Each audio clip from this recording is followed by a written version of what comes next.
Statehood, Hawaii's Golden Jubilee, is proudly sponsored by Hawaiian Telcom, Let's Reconnect, and Hawaiian Electric Company. For energy-saving tips, visit hiko.com.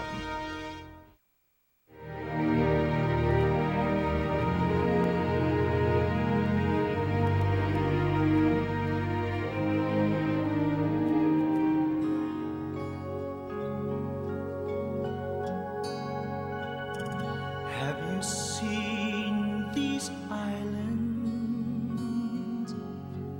Welcome to paradise, our Hawaii. Each year, millions travel to see nature at its finest and to get a taste of what's known worldwide as the Aloha Spirit. It's a spirit that enhances the physical beauty of the islands, and we are lucky to call this home. Here's the melting pot, and where else in the world do we kind of get along with everyone? Aloha, I'm Ron Mizutani, and welcome to KHON2's presentation of Statehood, Hawaii's Golden Jubilee. Tonight we commemorate the 50th anniversary of Hawaii entering the Union. It's a time to reflect on our past and an opportunity to look to our future. In the next hour, we'll share memories of the early days. Our rich history started well before 1959, when this land was ruled by kings and queens. But Hawaii and its people evolved and continued to move forward. And soon our children will begin to leave their footprints in the sand. In the last 50 years, Hawaii has grown from a territory to one of the most influential states in the country.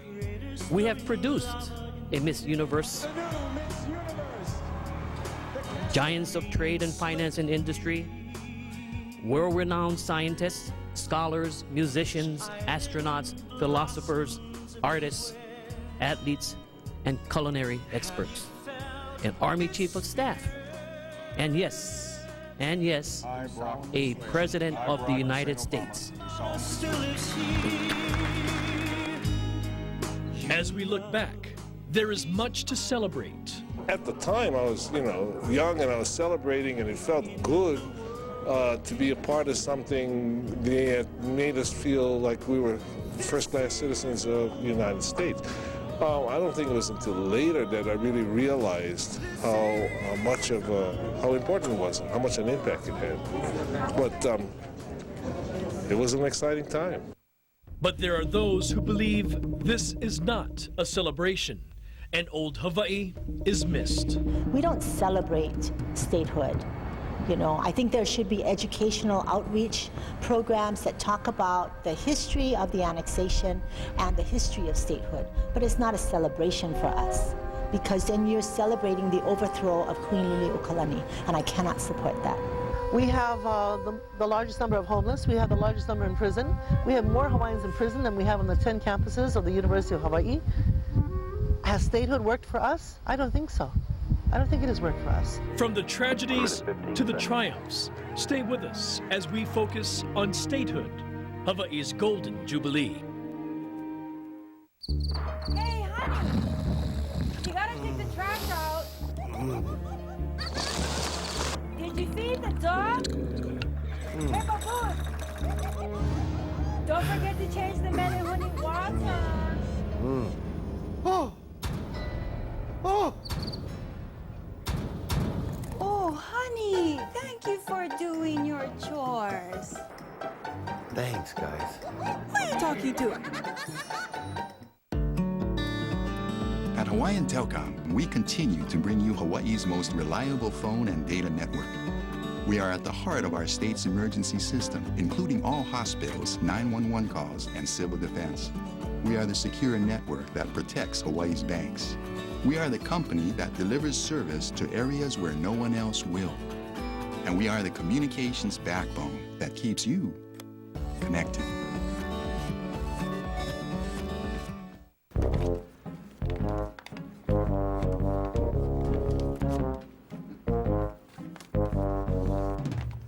Bills to pay? Try free online bill payment from American Savings Bank. Real easy banking.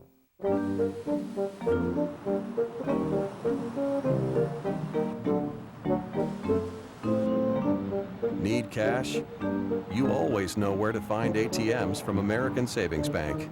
Real easy banking. Welcome back to Statehood, Hawaii's Golden Jubilee. Long before the arrival of Captain James Cook to the islands, Hawaii was made up of small kingdoms and social classes. The kingdoms were led by kings, who were aided by chief ministers and high priests. Ali'i ruled over the land, assisted by kahuna. Most people were commoners, or maka'ainana, who fished and farmed and paid taxes with food and clothing. That was a system that worked so well that almost every nook and cranny in Hawaii was planted with food. The kapu system kept everything in order. Maka'ainana weren't allowed to let their shadow fall across anyone considered sacred. Those who did were often killed. There was no religion. Hawaiians worshiped the gods, Ku, Kanaloa, Lono, and Kane. That living in harmony with the land has to do with, having quite a large population. We're saying about 1 million Hawaiians.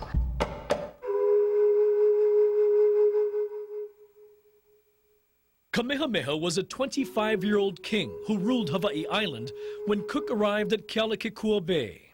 Other kings tried to unite the islands, but failed.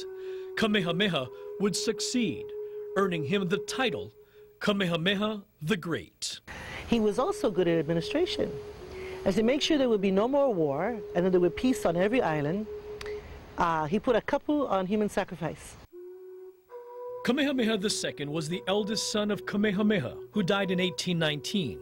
He shared his authority with Queen Regent Ka'ahumanu, who led the way in the overthrow of the kapu system. He contracted measles during a tour of England and died. King Kamehameha III took the throne at the age of 11 and ruled during the arrival of more foreigners who created more problems with trade and disease, including tuberculosis and venereal disease. Minimally, that there is an 80% depopulation in the first 50 years of contact. When Kamehameha IV took the throne, there was growing interest by sugar planters for annexation. The foreigners wanted political power to protect their investments. Pressure favoring annexation grew under Kamehameha V's rule. Lot tried to maintain Hawaii's independence by promoting a treaty of reciprocity, which would allow sugar to enter the American market duty-free. Racial tensions increased, and there was strong resentment that whites were trying to take over the kingdom. Lot died without naming a successor, so the legislature confirmed William Lunalilo as king. Lunalilo was a liberal leader and not very popular. He endorsed the cession of Pearl Harbor through the urging of his friend, Charles Reed Bishop. The people rioted. There was, from Kaumakapiti Church, they all came marching through Honolulu town, rioting. And Lunalilo said to Bishop, I can no longer support what you're doing here. Lunalilo died without naming a successor, and David Kalakaua was elected king during a time of great chaos and violence.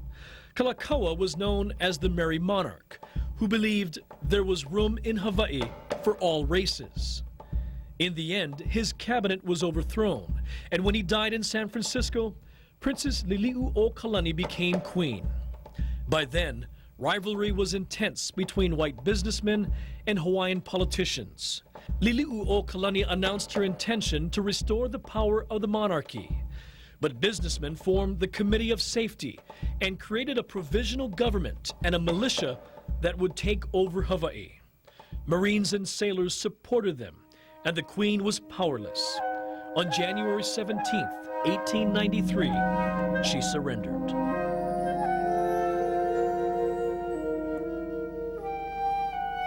In January of 1893, Queen Liliuokalani put a kapu maluhia on our people. And that kapu maluhia, which is a kapu of peace, a law of peace, was designed to make sure that none of us killed any foreigners. On January 31st, the U.S. flag was raised over Honolulu, but President Grover Cleveland's administration concluded the monarchy was overthrown by force. In 1895, Hawaiians staged a revolt, which failed. The Queen was arrested, placed under detention in Iolani Palace, and forced to relinquish claims to the throne as a condition to protect Hawaiian rebels. President William McKinley signed the resolution of annexation on July 7, 1898. If we say 1778, there's 1 million Hawaiians, we know by 1830 that there's only 200,000 Hawaiians. And then by 1848, at the Mahele, there's only 88,000 Hawaiians. And 1893, there's only 40,000 Hawaiians. That's disease. And you can see how fast the people were just disappearing from the earth. If we had 1 million Hawaiians in 1893, we'd still have the country. We wouldn't be a state of Hawaii, we'd be the kingdom of Hawaii. It was a day of elation for businessmen, but one of great sadness for Hawaiians. Their kingdom was lost.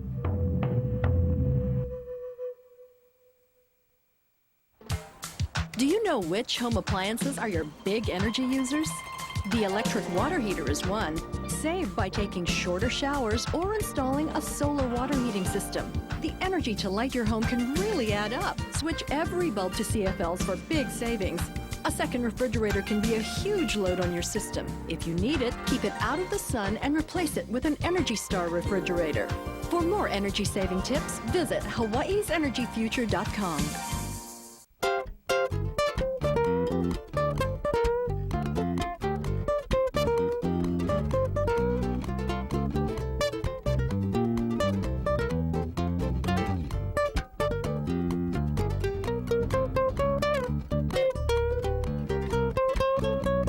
The Queens Medical Center, celebrating 150 years of serving Auden families.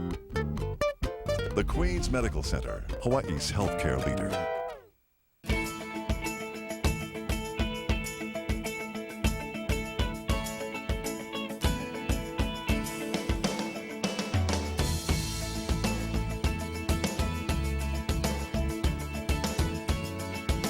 Everyone asks you what you're going to be. Maybe you don't know yet, but one thing is certain. When you attend a university that's ranked among the best in the nation, you're bound to go far. Hawaii Pacific University. Get where you want to go.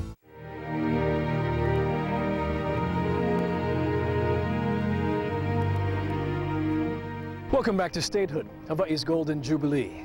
Hawaii officially became a territory in 1898. It was a time when the islands were self-sufficient. Hawaii was evolving much quicker than many desired.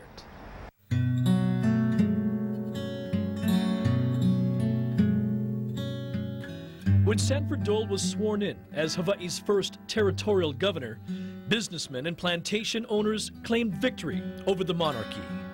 But the changes started well before Dole's ceremony at Iolani Palace. Foreign trade started with the demand for sandalwood. The fur traders that are dealing with the Chinese tell Kamehameha that he has sandalwood here in the Hawaiian Islands that's of great value to people in Asia, especially the Chinese. Kamehameha jumps on it right away. The trade thrived for decades, but faded in the 1840s after years of over-harvesting. The end of sandalwood marked the start of whaling. The first whaling ship arrived in 1820, and soon 150 ships were stopping in Honolulu and Lahaina. Kamehameha III recognized a need for a change. The original capital of the kingdom was Lahaina, and in the 1830s and 40s, all the commercial activity in Hawaii was taking place here behind me in Honolulu Harbor. So Kamehameha III realized that most of the commercial activity was taking place out of his purview, and so he decided to move the capital here. The whaling industry slowed in 1870, once petroleum became popular. By then, Honolulu Harbor was bustling with activity, a harbor formed by an unlikely source, Nu'uanu Stream. It's not very strong, and yet it built up the harbor. It created a lot of the sediment on the reef here, but more importantly, it pushed a hole through the reef to my left so that deep draft ships could get through. Little Nu'uanu Stream caused the capital of Hawaii to be moved from Lahaina to Honolulu. Sugar was the new focus that offered financial opportunities. There was plenty of land And labor was cheap. The land was going for $5 an acre for taro land and $2 an acre for pasture land. They got a deal from the government. It was the beginning of the Big Five. For decades, Castle and Cook, Alexander and Baldwin, C. Brewer and Company, AmFac, and Theo H. Davies and Company ruled Hawaii's economy. They realized that the pool of manpower here in Hawaii among the Hawaiians and the other people that are here at that time is not enough to run these huge plantations that they're starting to develop. So they looked to Asia. Chinese plantation workers arrived in 1852, and by 1884, there were more than 18,000 Chinese here. In 1868, Japanese immigrants arrived, and in 10 years, more than 61,000 were working in the plantations, making up 40% of Hawaii's population. Hawaii's tourism industry started in 1882, when Matson Navigation Company began transporting goods from San Francisco. William Matson saw an opportunity and purchased steamships that would carry tourists from the mainland. That wasn't the only exciting element new to Hawaii. King Kalakaua was fascinated with technology, and on his around-the-world tour in the early 1880s, he stopped in Menlo Park, New Jersey to meet with Thomas Edison. Kalakaua asked Edison to bring electricity to Hawaii. 1886, we had electrified Iolani Palace, a lot of downtown. So Iolani Palace had electricity 4 years before the White House, before Buckingham Palace, before any other royal palace in the world. Annexation brought other business opportunities. In 1899, James Dole purchased land in Wahiawa to grow pineapple. In 1901, he built a cannery and named his business Dole Food Company. In the meantime, Matson opened the Moana Hotel in 1901, and later, the Royal Hawaiian Hotel. They bought the name Royal Hawaiian Hotel from the hotel that had been downtown on Richards and Hotel Street. By 1917, it was old, it was falling apart. Matson came along and he bought the name, and he put it on his new hotel. But sugar was still king, and there was a need for more workers.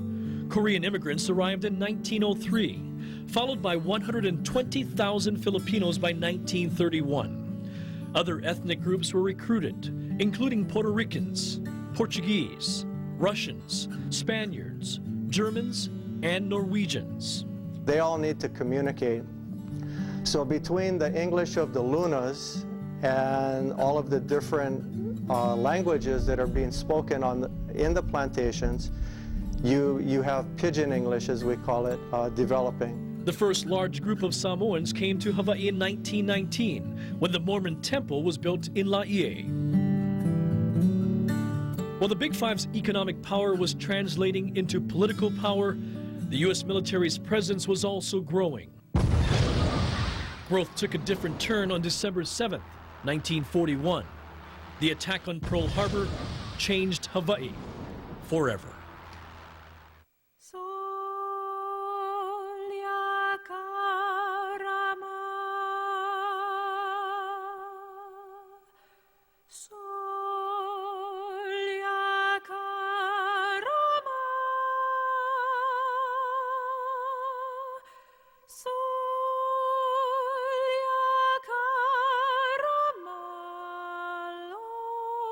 Phase 2 Interiors. Busy today. Want one?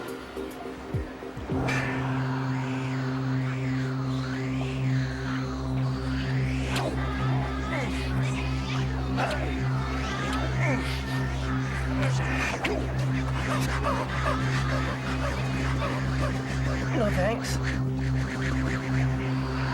No, I don't want to start again. It's okay.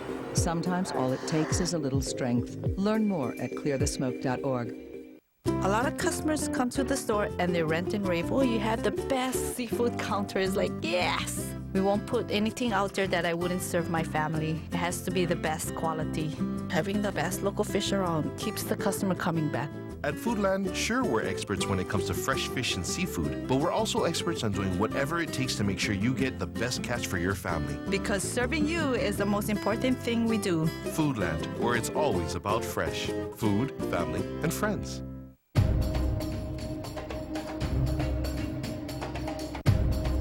There were many people, many places, and many events that helped shape our future, but perhaps none more significant than the surprise attack on Pearl Harbor in 1941. Long before Congress approved legislation to establish the Navy Yard Pearl Harbor, world leaders had their eyes on this jewel in the Pacific. The United States also realized its value as a military stronghold in the middle of the Pacific. And the other countries especially Japan and the other Asian countries, realized that too. In 1887, a new treaty with Hawaii gave the U.S. exclusive use of Pearl Harbor for naval operations. On May 13, 1908, Congress set aside nearly $3 million to build a coaling and repair station. Dry docks were built, and the harbor's channel was dredged. On December 7, 1941, war was imminent.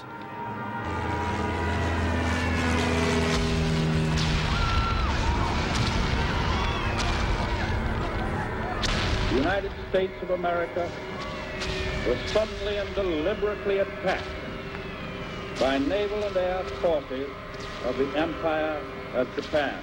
Japan planned 3 waves of attack, and they called the third one off. They thought they had accomplished most of their objectives. They purposely did not hit our fuel depot because they didn't want the smoke to obscure the ships. But that fuel was very important to us in getting back on our feet after the initial attack. It was a horrifying morning for Navy personnel and civilian employees. I ran all the way as the fastest half mile I ever ran. So I had a pipe on the side. I hang on the pipe and I slid down on the pipe. That's what saved my life. I was issued a steel helmet, and I was told to go find a place to survive. What started as stories of survival for civilian employees turned into stories of heroism. Claude Ortiz was one of those heroes. I chip a hole, and those guys just fighting to come out, you know. He and several civilians were sent to the USS Oklahoma, which was sitting on its side. One after another coming out, and some of them want to come out 2 or 3 at a time, you know, and they cut themselves up, you know, from the side of the hole. In the end, they saved the lives of nearly 40 men. The first time I had men kiss me. Yeah, they all. And first time I hear men crying like babies in a hole, you know. Oh boy, pitiful.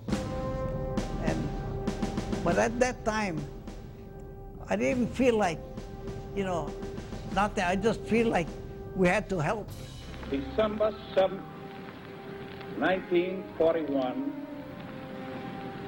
a date which will live in infamy. The U.S. was at war. 18 warships were severely damaged or at the bottom of the harbor.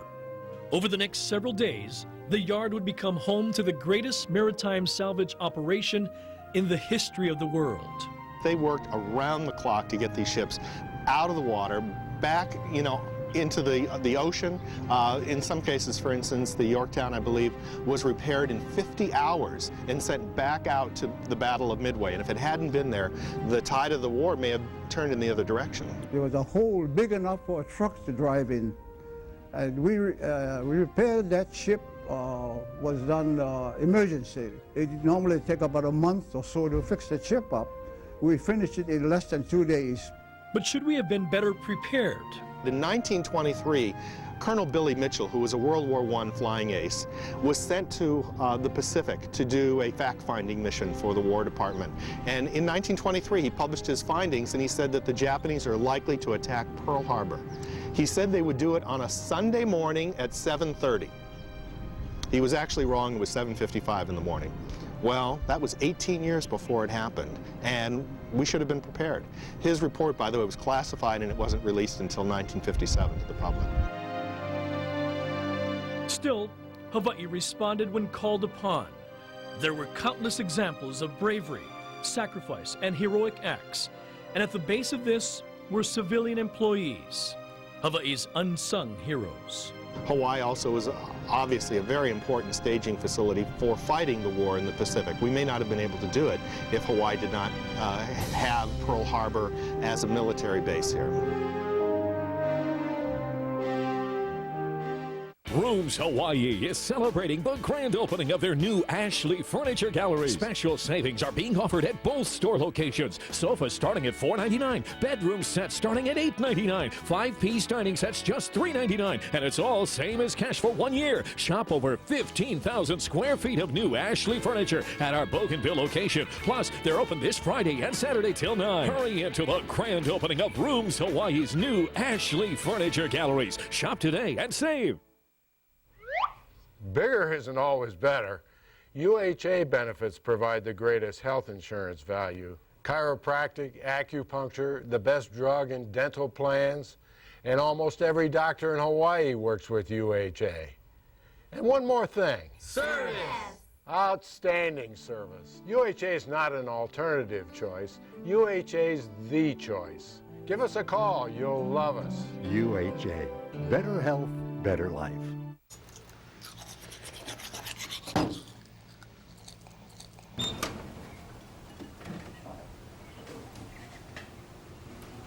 Ever feel like the world is trying to send you a message?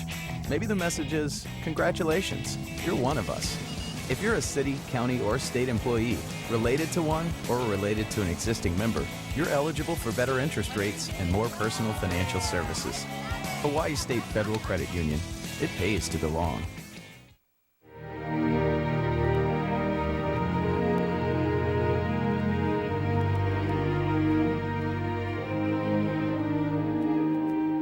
America was at war, and Hawaii was in the thick of it after suffering a devastating blow at Pearl Harbor.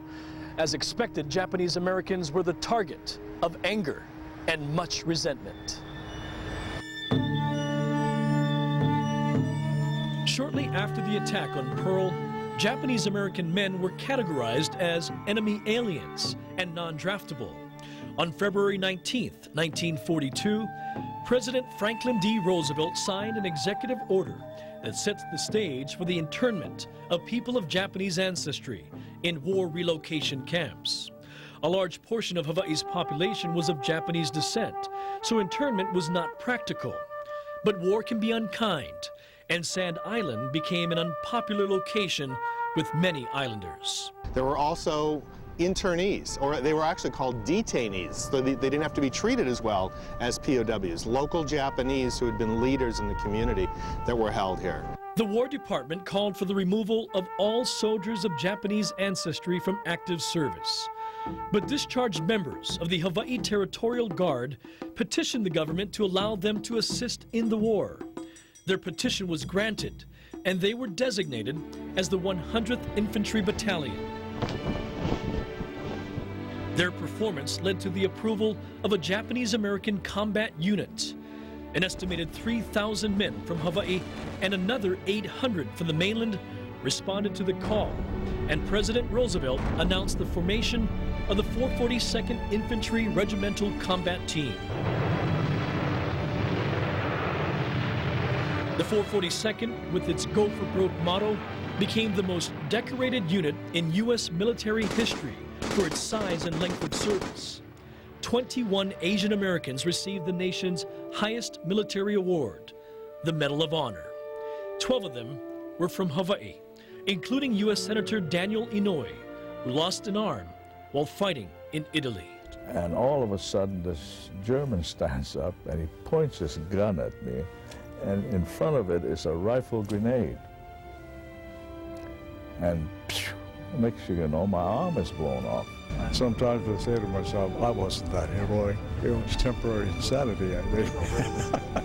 The role that we played in World War II here at the shipyard, the way that the civilians cooperated during the war, the way the 442nd and the 100th Infantry Battalion distinguished themselves really earned a place in the minds of the mainland politicians and convince them that Hawaii was due statehood. After failing in 1935 and 1937 to convince Congress, Hawaii was ready for statehood. But not all racial tensions were resolved, especially in Hawaii. This is the subdivision that James Michener wanted to buy a house in, and they wouldn't let him. This is 1951. Think about it. You know why they wouldn't let him? His wife was Japanese. Discrimination eventually eased and opinions changed. For years, Congress was not comfortable with having a state that had a majority non-white population. But the accomplishments of Hawaii soldiers, shipyard workers, and the loyalty shown by Hawaii residents during World War II overcame those fears and allowed Hawaii to be admitted as the 50th state.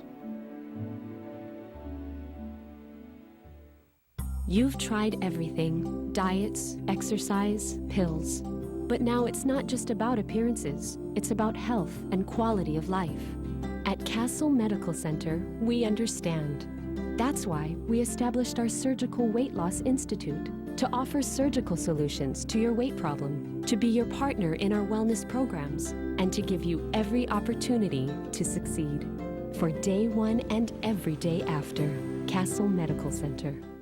Produce with a 100% guarantee means freshness is always in season. Rancher's Reserve Beef, guaranteed tender, says you're always ready to grill. And now, Safeway has a new promise, a commitment to thousands of new everyday low prices. So you can get what you want, when you want it. At the price you need, today and tomorrow. That's our promise.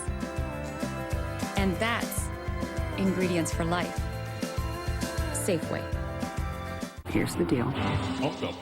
Everybody loves me! It's genius. Don't you dare mention the C word.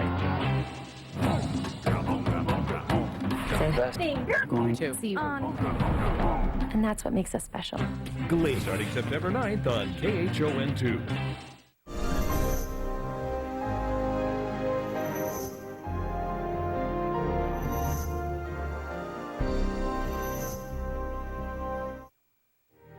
Welcome back to Statehood, Hawaii's Golden Jubilee. Hawaii's struggle to achieve statehood spanned 110 years, from a proposal by King Kamehameha III in 1849 to the Admission Act in 1959. John Burns was a former police officer who was elected Hawaii's delegate to Congress in 1956. He was a Democrat who won with the overwhelming support of Japanese and Filipinos. No discrimination, relatively speaking, in Hawaii as far as opportunity is concerned. There was no basis for someone to say, well, because you're of a different race, you don't have this particular opportunity, which was not true in the days prior to that revolution. His election proved to be pivotal to the statehood movement. One of his most important accomplishments was convincing Senate Majority Leader Lyndon B. Johnson that Hawaii was ready to become a state. In March 1959, Congress passed the Admission Act, and U.S. President Dwight D. Eisenhower signed it into law. We will wish for her prosperity, security, happiness, and a growing, closer relationship with all of the other states. He would later say, years of effort have finally extended the boundaries of our beloved land far out into the Pacific to encircle the islands of Hawaii. With the stroke of a pen, President Eisenhower changed the landscape of our nation. Cecilia Dew was a student at UH Manoa in 1959. It was an exciting time for the young local girl who was crowned statehood queen. And we helped pass out the sample specimen ballots to encourage people to vote yes, yes, yes. On June 27, Hawaii residents voted on accepting the statehood bill by a 17-to-1 margin. On August 21st, 1959, Hawaii was welcomed as the 50th state of the Union.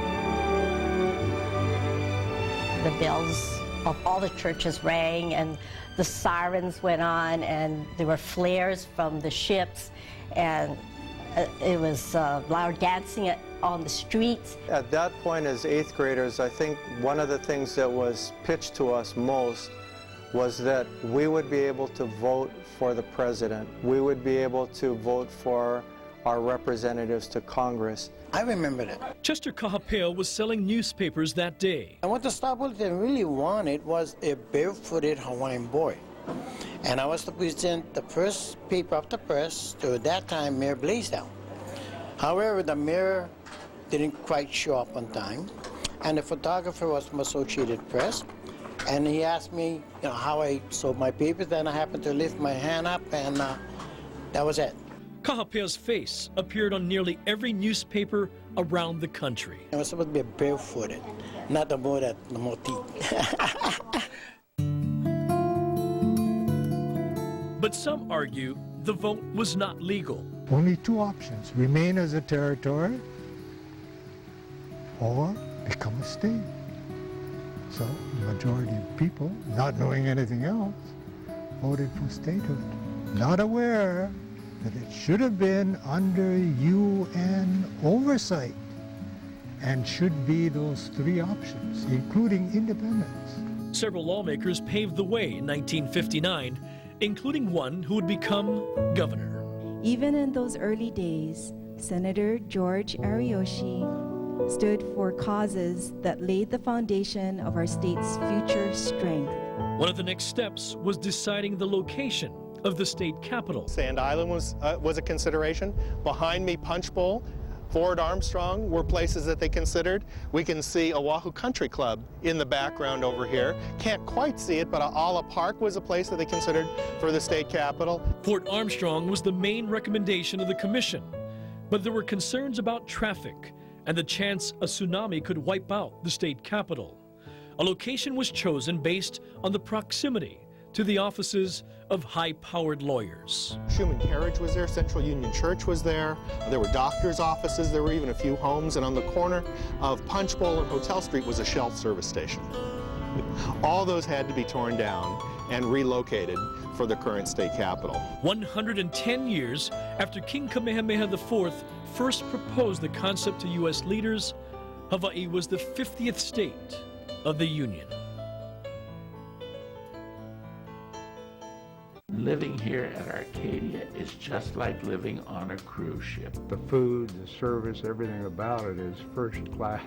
Now I can enjoy reading a book. And I thought I would really miss cooking, but I don't.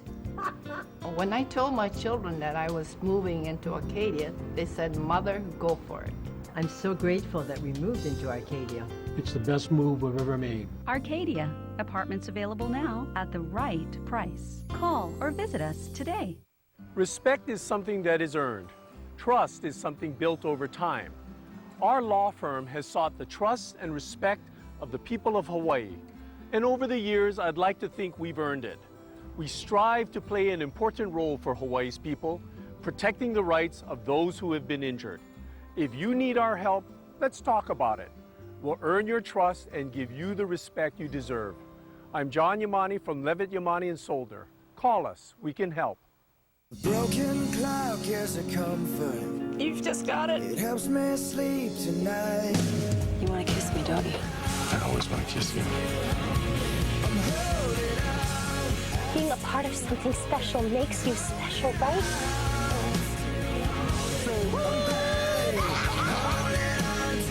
The winner of American Idol is Chris Allen!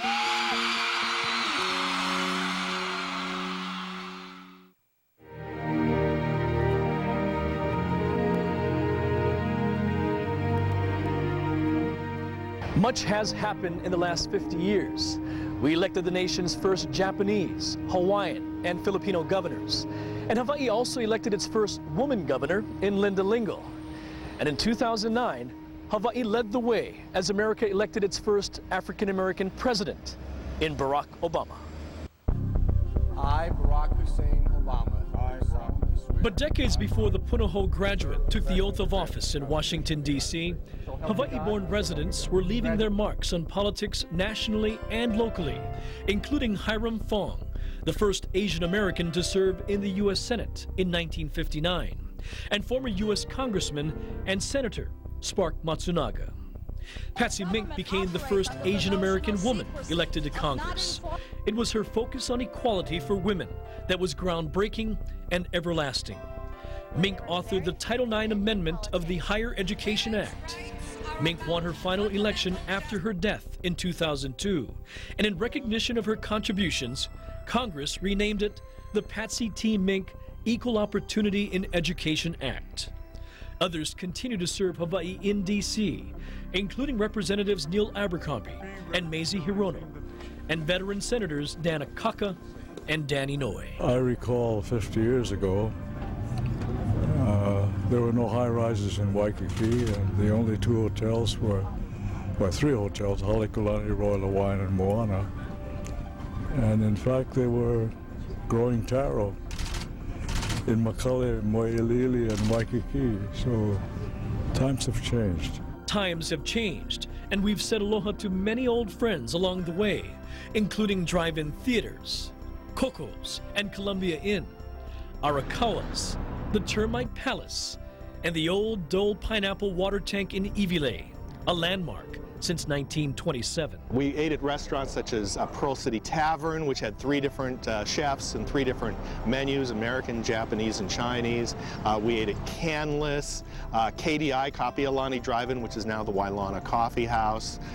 We went to sporting events at Civic Auditorium on King Street, Honolulu Stadium also on King Street. You know, this is before they built the Neil Blaisdell Center. As we fondly recall our past over the last 50 years, many Native Hawaiians have fought for their future, holding on to their cultural identity. Some call it the Hawaiian Cultural Renaissance.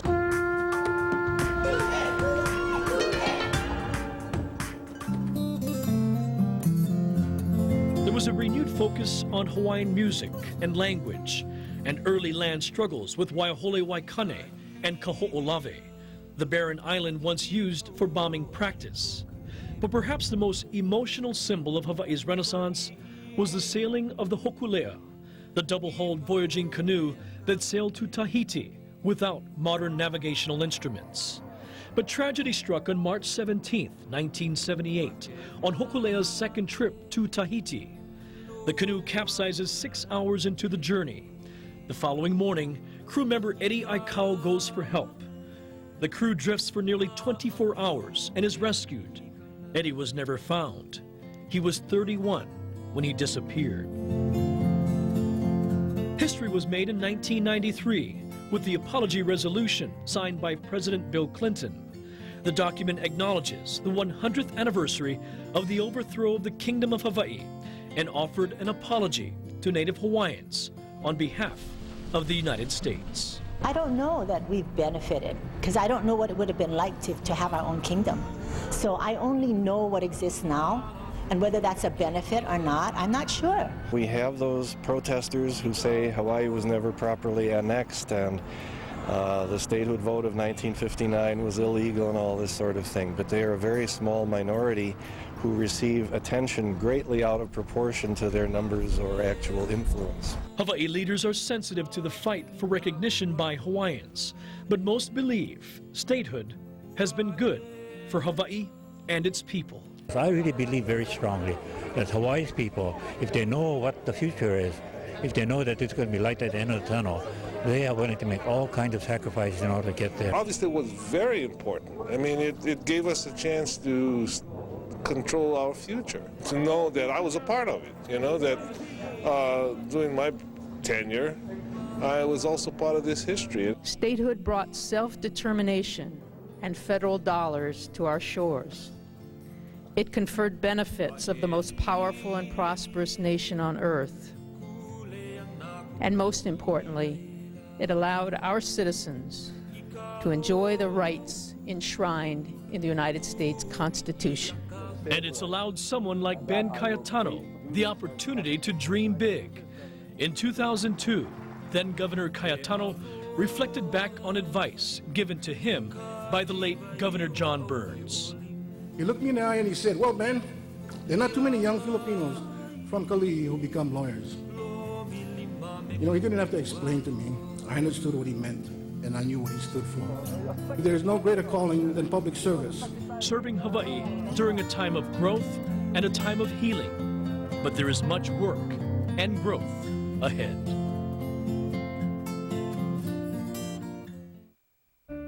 Every new day presents us with challenges and opportunities.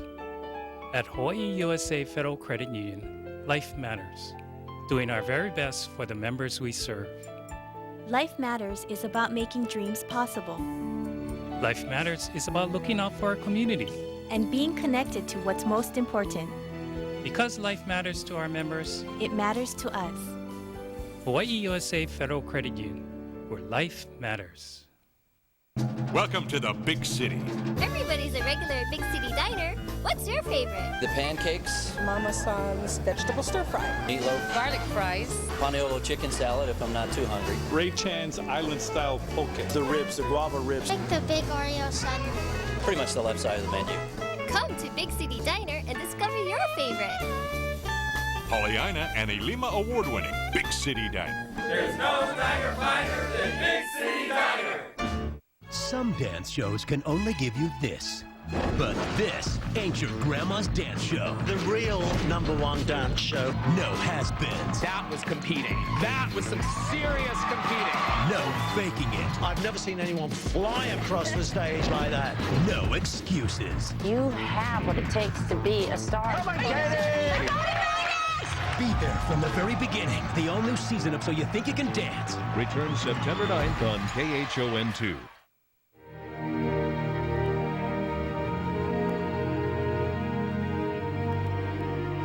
As we look back at the last 50 years, we remember many moments in history, much of them documented by KHON2. In 2009, KHON2 celebrates its 57th anniversary. Nearly 6 decades of local programming, entertainment, and news coverage from territory to statehood. In the early years, KHON was known by the call letters KONA. In November of '52, Kona was able to get test patterns up on television and clips from a movie newsreel, March of Time. It took several more months before Kona launched its permanent signal in June of 1953. But Channel 2 was not reality for several more years because Kona was on Channel 11. Station owners successfully petitioned to move Kona to Channel 2 in 1955. 10 years later, Kona became KHON. In 1965, when it became KHON, they started to put an emphasis on news. So they hired Wayne Collins to be the news director and anchor. The news team grew, and so did KHON's local programming lineup. Filipino Fiesta, I think, originally started on radio, and then in the early 50s naturally progressed over to television. And this is Miss Robin saying hello. There was Romper Room with Robin Mann. Pop goes Louisa. And a simple fishing show that became a major hit. Let's Go Fishing started with just Bruce Carter in the 1960s. I'm going to show you how you can use these king clams for sashimi. Harry Kojima came on, and he was essentially a fish cutter at Tamashiro Market, but he was behind the scenes, you know, in the early days of the show, but he became so popular that he was up on air with Bruce. Here, roll eyeball. Okay. But news eventually took center stage, and KHON delivered. You had BJ Sams, and then we had the first Asian American woman to anchor the news in Honolulu, Barbara Tanabe. Diamond Head bound traffic on Nimitz Highway was snarled for over an hour this afternoon. Lynn Russell was a news reporter here for KHON. She went on to be the voice of CNN for many, many years as a news anchor. There's also Ken Wilson. He was a sportscaster that got his start over here. The chances, though, of Hawaii having a team. And he went on to the mainland to be, you know, the voice of the Seattle Mariners, the St. Louis Blues, Chicago Blackhawks, and things like that. So they cut their teeth here in Honolulu. Police and fire investigators will continue to look into a fire. And there was Paul Udell and the General, Les Kiter. The Volcanoes will make their first public appearance in an exhibition basketball game.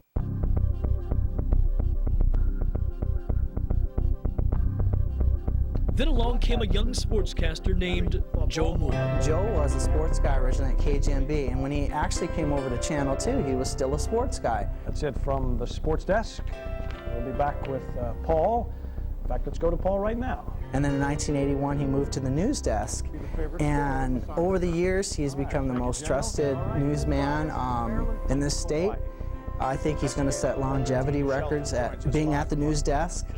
It's going to be a longevity record in the United States, being at one station, I think, too. I'll be back on too. Thanks for that information. Today, KHON is still one of the most trusted news stations in Hawaii, a station with a recognizable trademark. The shaka to close all the newscasts started out with Paul Udell in the late 70s and cameraman George Cabral Jr. Everybody would give a shaka, and that was Channel 2's closing of the newscast, and I think that was significant because you always knew that was Channel 2. A station rich in tradition. It's been a station that viewers have been loyal to over the years through all the network programming and all the locally produced programming, the specials that have aired over the years, the news people, the colorful personalities.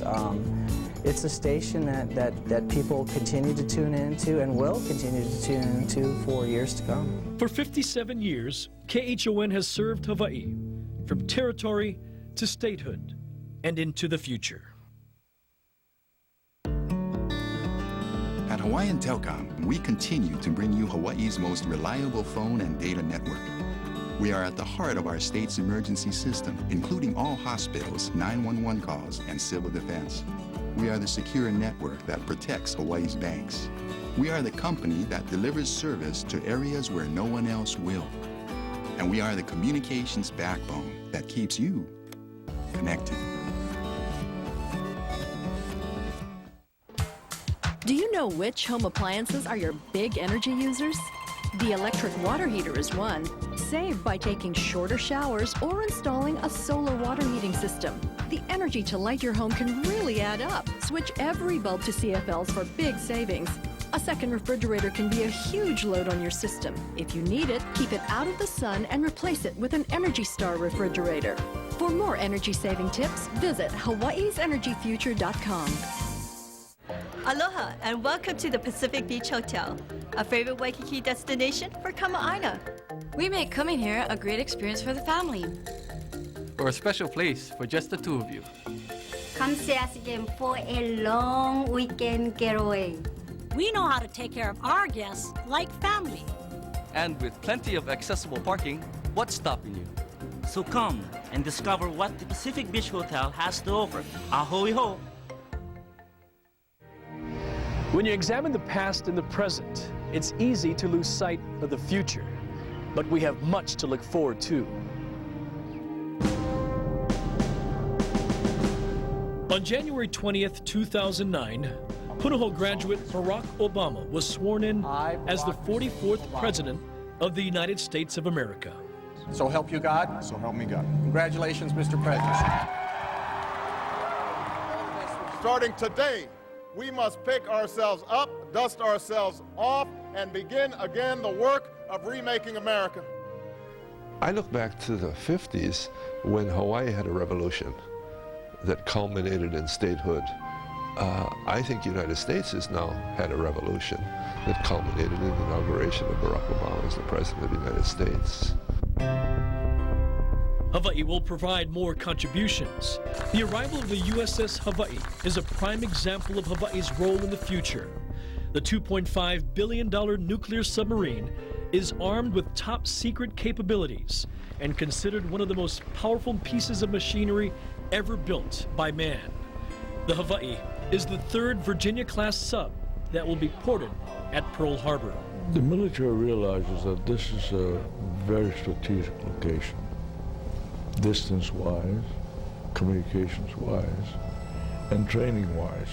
Once those elements are taken away or become unnecessary, then all bets are off. Ironically, one of Hawaii's early non-supporters of statehood may be one of its biggest in the future. In 1959, out of the territory's 240 voting precincts, one island opposed it, Ni'ihau. The vote against was 70-18 on the privately owned island dedicated to native Hawaiian preservation. They've since proven to be some of the staunchest supporters of the nation's defense, steadfastly standing behind Ni'ihau's partnership with Kauai's Pacific Missile Range facility. The island's owners also see another way Ni'ihau can help the state. As green energy gets developed, we could become a very important source of it. And that could be a very viable agricultural business, producing energy. There are also high hopes for breakthroughs in technology. Companies like Tissue Genesis in Kaka'ako, where scientists are turning dreams of regenerative medicine and self-healing into reality. Therapeutic cell research is gaining international recognition. The science will give options to soldiers who are injured in combat. If you can envision down the line the ability to know that you can keep a limb alive by producing vessels, if you can produce a vessel in less than 2 hours for them, then they can put the arm back together. Exciting new advances made in our backyard, a backyard Hollywood has loved for decades, filming some of the biggest blockbusters ever made here.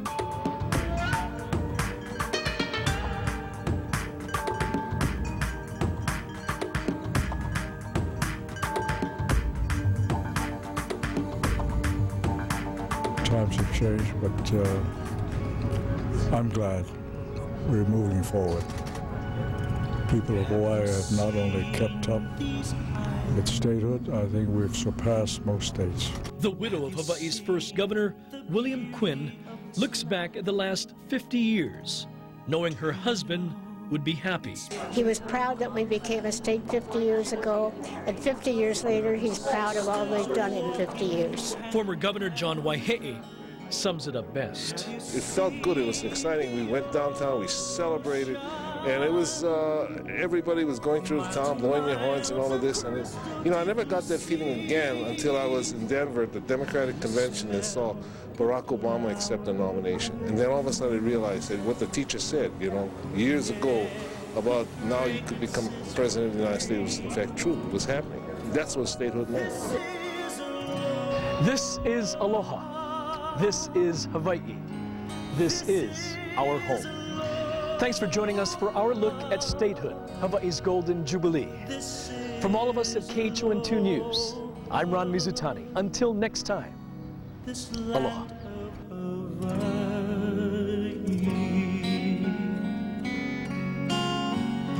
Have you felt the power? Mountain craters throwing lava in the air, for its green swept beauty. From each island blossoms everywhere. Have you felt its spirit? Ancient gods, their motto still lives here. You will love these islands. Statehood, Hawaii's Golden Jubilee, was proudly sponsored by Hawaiian Electric Company. For energy-saving tips, visit HECO.com. And